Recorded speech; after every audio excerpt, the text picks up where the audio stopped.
अस्सलाम वालेकुम। Aftab Iqbal from California real estate and builder Bahria town Karachi. आज हम जिस टॉपिक के ऊपर बात करेंगे वो लॉ ऑफ इंट्रैक्शन है कि जो आपका आपकी सोच है, आपका ज़िंदगी को देखने की जो मकाम है, या जो आपके माइंड्स की लिमिट्स हैं, या जो किसी भी काम को करने का आपका इनिशिएटिव है, या आपका फोकस है, आपका गोल है, ये सारी की सारी चीज़ें आपके लॉ ऑफ इंट्रैक्शन के ऊपर आती हैं। हर इंसान का ज़िंदगी के अंदर कोई ना कोई गोल होता है कि वो कोई चीज़ अचीव करना चाहता है। फॉर एग्ज़ाम्पल कि जैसे आप छोटी उम्र के अंदर होते हैं, आप मैट्रिक का इम्तिहान देते हैं, आपकी एक इंटेंशन होती है कि मुझे कॉलेज के अंदर एडमिशन लेना है। आप उसके लिए रिसर्च करते हैं कि मुझे एफएससी करनी है, प्री मेडिकल के साथ करनी है, मेडिकल्स के साथ करनी है, मुझे कॉमर्स फील्ड के अंदर जाना है। फिर मेडिकल कॉलेज के बाद या कॉलेज के बाद आपकी एक इंटेंशन होती है कि मुझे यूनिवर्सिटी के अंदर एडमिशन लेना है। फिर यूनिवर्सिटी के अंदर भी मुख्तलिफ़ किस्म की फ़ील्ड्स हैं, या कॉमर्स के अंदर भी मुख्तलिफ़ किस्म की फ़ील्ड्स हैं। आपने एसीसी करना है, सीए करना है, सीएसएस के एग्ज़ाम्स देने हैं, आपने इंजीनियरिंग करनी है, मेडिकल लाइन के अंदर जाना है। ये हर इंसान का अपना अपना इनिशिएटिव होता है। इसी तरह जब आप एक प्रोफेशनल लाइफ के अंदर आते हैं, हर इंसान का एक गोल होता है या एक इनिशिएटिव होता है कि उसने एक बिज़नेस करना होता है। दुनिया के अंदर मुख्तलिफ़ किस्म के बिज़नेस हो रहे हैं। हर इन बिज़नेस की कोई ना कोई एक नीच होती है। जैसे बैरिया टाउन कराची के अंदर हम रियल एस्टेट के बिज़नेस के साथ मुंसलिक हैं, और अल्हम्दुलिल्लाह हम हाउसिंग के अंदर अपनी सर्विस प्रोवाइड कर रहे हैं। रेजिडेंशियल और कमर्शियल प्रोजेक्ट्स हमारे चल रहे हैं बैरिया टाउन कराची के अंदर। ये वीडियो बनाने का मकसद यही था कि किसी भी इंसान का ज़िंदगी के अंदर कोई चीज़ अचीव करने के लिए उसकी माइंड्स के जो लिमिट्स हैं, या उसकी जो इनिशिएटिव्स हैं, या उसके जो गोल्स हैं, या जो वो काम कर रहा है उसके लिए फ़ोकस होना कितना ज़रूरी है।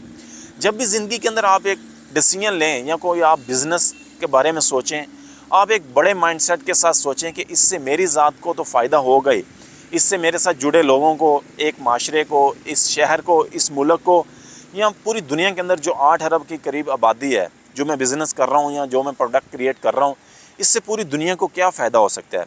जब आप ग्लोबली चीज़ों को देखेंगे या ग्लोबली चीज़ों को सोचेंगे, आपका थिंकिंग लेवल चेंज हो जाएगा। फिर जब एक आपने नीच सेट कर ली अपने बिज़नेस के लिए, या आपका जो गोल है कि मुझे ये चीज़ अचीव करनी है, फिर उसके लिए कंसिस्टेंसी या उसके लिए फ़ोकस का होना कितना ज़रूरी है। कि एक आपने बिज़नेस स्टार्ट किया या एक आपने इनिशिएटिव स्टार्ट किया, अगर उसके अंदर मुश्किल टाइम आया तो आप उससे स्किप हो गए, आपने दूसरा काम स्टार्ट कर दिया। फिर मुश्किल टाइम आया, आपने उससे स्किप हो गया, आपने तीसरा काम स्टार्ट कर दिया। जब आप ज़िंदगी के अंदर एक चीज़ अचीव करने की गोल कर लेते हैं या उसको ठान लेते हैं, उस फील्ड के अंदर अगर पॉजिटिव इम्पैक्ट हैं या नेगेटिव इम्पैक्ट हैं, हर टाइम के ऊपर आपका मार्केट के अंदर स्टैंड करना या मार्केट के अंदर खड़े रहना बहुत ज़्यादा ज़रूरी है।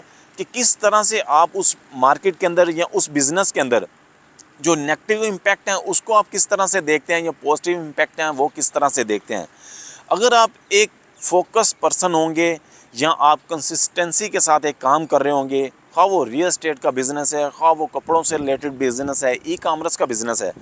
जैसे मैं बताऊं तो ई कामर्स के अंदर जब अमेज़ोन शुरू के अंदर स्टार्ट हुई, जेफ बेज़ोस ने एक अपना आइडिया सोचा और उसने एक छोटा सा स्टोर ऑनलाइन बनाया। उसने कहा कि मैं ऑनलाइन बुक सेल करूंगा अमेज़ोन के ऊपर, लेकिन उसने नहीं सोचा था कि बाद में ये पूरी की पूरी website as a globe e commerce के अंदर ये मेंटेन होगी। या इसी तरह जो लोग रियल एस्टेट सेक्टर के अंदर आए, शुरू में उन्होंने अपनी सर्विसेज प्रोवाइड करने लगे, लेकिन वो एक गोल के साथ और एक डायरेक्शन के साथ और कंसिस्टेंसी के साथ अपने काम के साथ लगे रहे। किसी भी बिज़नेस के साथ जब बिज़नेस के अंदर जब बुरा टाइम आता है, कामयाबी का राज ये नहीं है कि आपने अच्छे टाइम के ऊपर क्या करना होता है, कामयाबी का राज ये है कि आपने बुरे टाइम को किस तरह से हैंडल करना होता है। वो कोई भी बिज़नेस हो। अल्हम्दुलिल्लाह हमारा रियल एस्टेट से रिलेटेड बिज़नेस है बैरिया टाउन कराची के अंदर, पूरे पाकिस्तान के अंदर रियल एस्टेट की मार्केट बेहतरी की तरफ जा रही है। हमारे मुख्तलिफ प्रोजेक्ट्स हैं, मुश्किल टाइम भी आया, अच्छा टाइम भी अभी आएगा, पहले भी अच्छा टाइम था, और सून एज़ पॉसिबल भी मार्केट बहुत बेहतरी की तरफ जा रही है। जो हमारे लोग काम कर रहे हैं रियल एस्टेट सेक्टर के अंदर हैं, उनको परेशान होने की बिल्कुल ज़रूरत नहीं है। मुश्किल टाइम के अंदर आपको अपनी चीज़ों को इंक्रीज़ करना होता है, अपने नॉलेज को इंक्रीज़ करना होता है, अपने नेटवर्क को इंक्रीज़ करना होता है, और अपने आप को इम्प्रूव करना होता है, कि ताकि जब तेज़ी आती है या किसी भी टाइम किसी भी बिज़नेस के अंदर जब काम एक कंटिन्यूसली चल रहा होता है, उस टाइम आपके पास लर्निंग का टाइम नहीं होता, क्योंकि आप अपने काम के अंदर इतना एंगेज हुए होते हैं। अगर कोई लाइफ के अंदर मुश्किल टाइम आता है, वो आपको सिखाने के अंदर आपको सिखाने के लिए आता है, बल्कि आपको प्रिपेयर करने के लिए आता है कि आप मुश्किल टाइम में किस तरह से उससे फ़ायदा हासिल कर सकते हैं। कोई भी आपका गोल हो, अगर आप छोटे लेवल पे आप कॉलेज में जाना चाहते हैं, यूनिवर्सिटी में जाना चाहते हैं, उसके लिए भी कंसिस्टेंसी बहुत ज़्यादा ज़रूरी है, आपका फोकस होना बहुत ज़्यादा ज़रूरी है, और आपका गोल हो और आपको अपनी निच के बारे में पता हो कि मुझे ये चीज़ अचीव करनी है। और यही सेम जो प्रैक्टिकल या सेम जो मेथड है आपको बिज़नेस के अंदर अडॉप्ट करना चाहिए कि कोई भी आप काम करना चाहते हैं उसको आपका कंसिस्टेंसी के साथ उसको करते रहना और फोकस होकर उसके साथ जुड़े रहना। एक ना एक दिन उसमें इंशाल्लाह उम्मीद है कि उसके अंदर बेहतरी ज़रूर आएगी। अगर आप बैरिया टाउन कराची से रिलेटेड या पाकिस्तान की रियल एस्टेट से रिलेटेड आपका कोई क्वेश्चन हो, आप हमसे पूछ सकते हैं। इसी तरह की मज़ीद वीडियो देखने के लिए हमारे साथ जुड़े रहें। पाकिस्तान से रिलेटेड या पाकिस्तान की रियल एस्टेट से रिलेटेड आपको कोई क्वेश्चन हो तो आप हमसे पूछ सकते हैं। चैनल को सब्सक्राइब कीजिए। नेक्स्ट वीडियो तक के लिए हमें इजाज़त दीजिए। Thank you. अल्लाह हाफिज़।